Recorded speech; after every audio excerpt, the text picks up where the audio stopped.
Atenção! Vai começar agora uma teleaula de automação do curso profissionalizante. Este módulo tem um total de 20 aulas. Hoje você vai assistir a teleaula número 12. Bons estudos!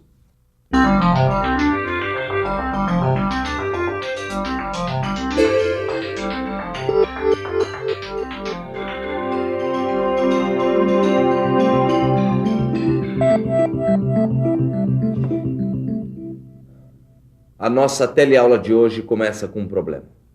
Uma fábrica produz 3 tamanhos de clipes, pequenos, médios e grandes. Bom, até aí tudo bem. O problema é que em alguns meses, essa fábrica vende mais clipes grandes. No outro mês, ela vende mais clipes pequenos. Aí no outro mês, ela vende de novo os clipes grandes. Enfim, não dá para saber o que as pessoas querem comprar mais. O resultado é que a fábrica tem que mudar a sua produção sem muito tempo para qualquer preparação.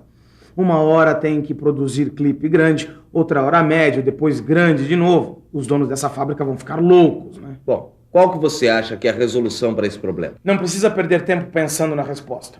A resolução está no equipamento chamado controlador lógico programável, mais conhecido como CLP. E se você quer saber como os CLPs vão resolver esses problemas, só tem um jeito: assistindo a teleaula de hoje. Na teleaula de hoje, você vai acompanhar a evolução da automatização das máquinas e vai conhecer os CLPs.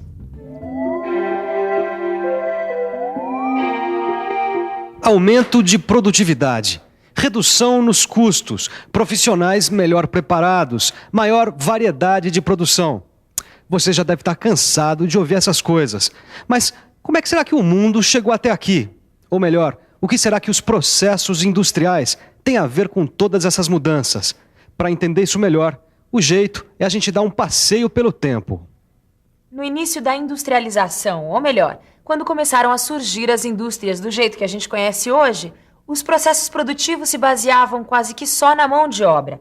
Dá só uma olhadinha nessas imagens do nosso arquivo. A produção era composta por vários estágios, onde as pessoas desenvolviam sempre as mesmas funções. Ou melhor, os operários ficavam o turno inteirinho de trabalho fazendo a mesma coisa. E eles só faziam isso. Um trabalho super repetitivo que, por causa disso, ganhou o nome de produção seriada.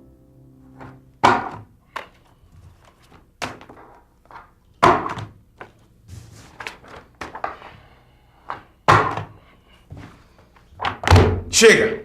Câncer! Calma, Torquato. Pois é, mas não eram só os operários que ficavam o tempo todo na mesma função?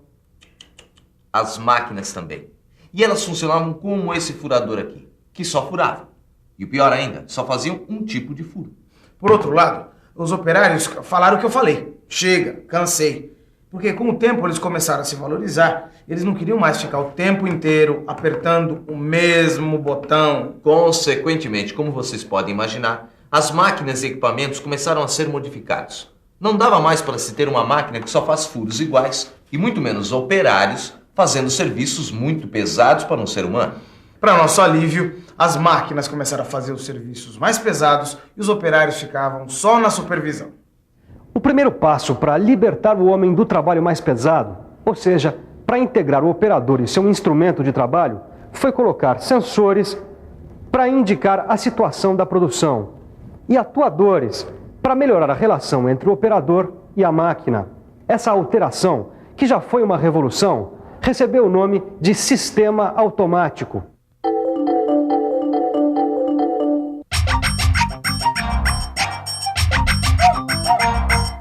Em um sistema automático, o resultado é definido antes de começar a ser executado. E é o sistema que se encarrega de atingir esse resultado sem que haja interferência do operador. Ou melhor, a automatização acontece quando o trabalho braçal do homem é substituído por uma máquina, no processo industrial. É claro, essa automatização das indústrias só foi possível com os avanços da eletrônica. Afinal, só aí apareceram os circuitos eletrônicos, capazes de realizar funções lógicas e aritméticas com os sinais de entrada e saída.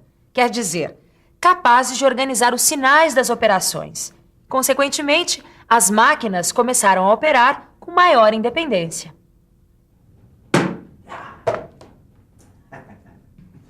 Essa é uma das minhas partes preferidas da história da automação, quando os operários se livraram do trabalho braçal. Pois é, com o desenvolvimento da eletrônica, surgiram os primeiros sistemas de automação que foram feitos com relés e contadores. Não, os primeiros e os atuais também, porque até hoje os relés são utilizados para disparar cargas e atuadores. Quer ver? Os sinais dos sensores que são acoplados às máquinas acionam circuitos lógicos e os relés disparam as cargas ou atuadores.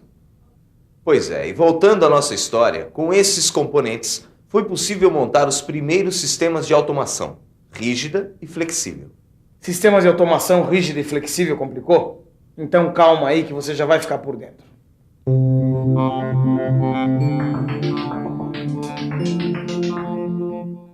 O sistema rígido de automação é um tipo de sistema que não permite mudanças no processo depois que há uma definição do sistema e dos seus componentes. Já o sistema flexível permite algumas alterações, como a inclusão e a retirada de entradas e saídas. As máquinas de tear são um bom exemplo para a gente ver a transição de um sistema rígido de automação para um sistema flexível. Quando começaram a ser acionadas por controle automático, as máquinas de tear só produziam um modelo de tecido, de padronagem, de desenho ou estampa.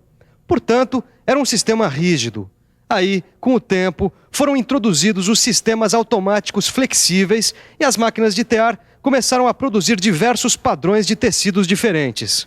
O que é possível porque as máquinas de tear com sistema flexível são compostas por sistema de entrada de informações do tipo de tecido e ainda sistema de acionamento por bobinas ou solenoides, que se movimentam obedecendo uma sequência definida no sistema de entrada.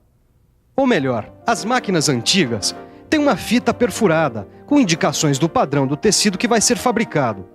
E por causa dessa perfuração, os receptores de luz são sensibilizados e atuam sobre os solenoides, que por sua vez entrelaçam os fios, produzindo os modelos desejados. Fazendo uma comparação, a fita perfurada corresponde à unidade de memória. Os sensores correspondem aos receptores de luz e os solenoides correspondem às saídas. Mas essa evolução não parou por aí, não. Com o avanço da eletrônica, as unidades de memória ganharam mais capacidade, o que possibilitou um armazenamento de mais informações ainda. E com isso, os circuitos lógicos ficaram mais rápidos, mais compactos e capazes de receber mais informações de entrada, podendo atuar sobre um maior número de dispositivos de saída. E aqui está o resultado dessa evolução, o microprocessador, também conhecido como CPU. Em máquinas poderosas como essa, a gente pode encontrar CPUs que vão buscar as informações na memória e nos dispositivos de entrada, e a partir dessas informações, entender a sequência lógica de um programa e acionar as saídas. Ou seja, eles geram sinais que vão movimentar máquinas e equipamentos. Falando em entradas e saídas, chegamos à grande estrela da nossa teleaula, os CLPs. Ou melhor, os controladores lógicos programáveis, a próxima evolução industrial da nossa história. São equipamentos eletrônicos de última geração que, como não poderia deixar de ser, são utilizados nos sistemas flexíveis. São rápidos, versáteis, dinâmicos. Torquato menos, a gente não está aqui para vender nada. A gente está aqui para explicar como os CLPs podem ajudar na resolução dos problemas da fábrica de clipes. Deixa comigo. Os CLPs permitem que a lógica que aciona as saídas possa ser desenvolvida ou alterada com muita facilidade. É melhor deixar comigo. O que ele quis dizer é que com muita facilidade os CLPs permitem que haja uma mudança na produção. Assim você pode passar do clipes grande para o pequeno, do pequeno para o médio. E sabe como? Calma, porque os CLPs ainda têm muitas vantagens. Vocês querem ver? É isso mesmo. Facilidade é só uma das vantagens dos CLPs se comparados aos sistemas convencionais. Afinal de contas, eles ocupam espaços menores, exigem potências elétricas menores, são reutilizáveis, a sua manutenção é mais simples, eles são mais flexíveis. Eles dão mais agilidade e rapidez ao sistema. Isso porque os parâmetros de controle podem ser alterados. Bom, essa foi uma revolução que começou na indústria automobilística americana, como você vai acompanhar no nosso arquivo. Cada vez que os operadores tinham de mudar a lógica de controle dos painéis de comando da linha de montagem, era uma complicação. Afinal, essa mudança exigia tempo e dinheiro E como você sabe, a indústria não pode parar. A solução encontrada pelos técnicos das indústrias automobilísticas foi preparar uma lista das necessidades de todas as indústrias que usavam circuitos e relés. Resultado: nascia assim os controladores lógicos programáveis. O CLP é um microcomputador como esse aqui, só que ele é aplicado ao controle de um sistema ou de um processo industrial. E para isso, eles são compostos de módulos de entradas digitais e analógicas. Essas entradas digitais são agrupadas em conjuntos de 8 ou 16, de uma forma que a unidade central de processamento possa tratar as informações como bytes ou words. É melhor explicar isso direito. Byte é um conjunto de 8 bits que compõem uma informação. E bit é um código que pode ser 0 ou 1. Isso quer dizer, é um dígito binário. Tá claro? Binário, 2. Já o Word, na automação, é um conjunto de 16 bits que formam uma informação. Uma das coisas mais legais dos CLPs é que a lógica que comanda as entradas para gerar as saídas, ela é programada pelo operador do sistema, sem nenhum esforço físico e sem parada na produção. Isso quer dizer que é o operador do sistema da nossa fábrica de clipes quem vai programar os CLPs para comandarem as máquinas, para serem produzidos clipes médios, pequenos, grandes. A programação dos CLPs permite várias combinações, lógicas combinacionais, lógicas sequenciais e também a composição das duas, que na verdade é a mais usada. Já a linguagem utilizada na programação é muito parecida com a linguagem usada nos diagramas lógicos de acionamento, usados por eletrotécnicos, técnicos, eletricistas e outros profissionais da área de controle.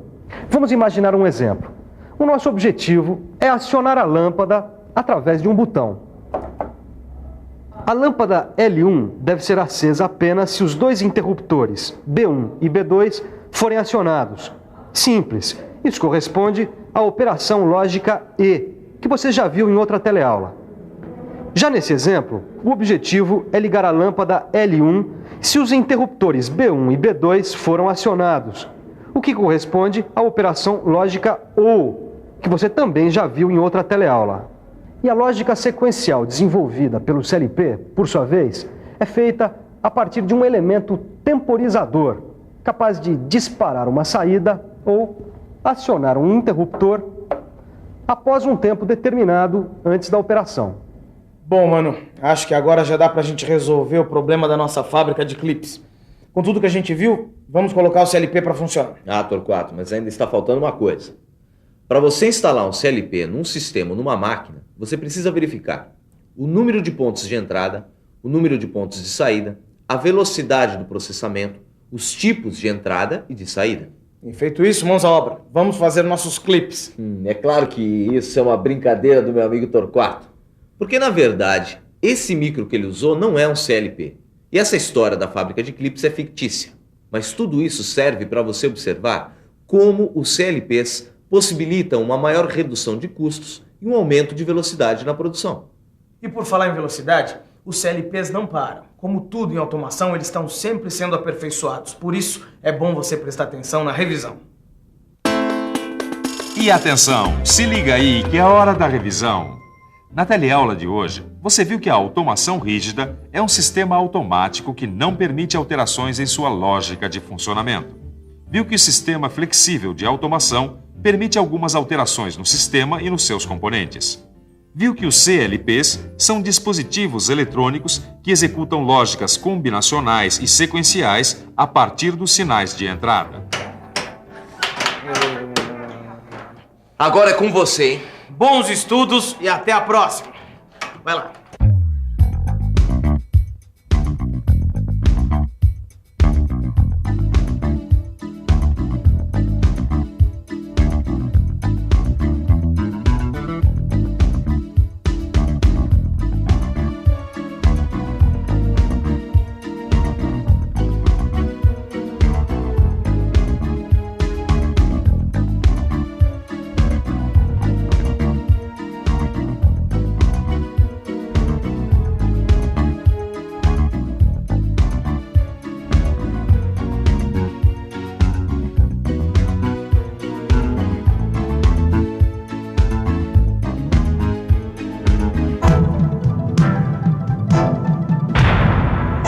Telecurso 2000, um programa de educação do Sistema Fiesp e da Fundação Roberto Marinho.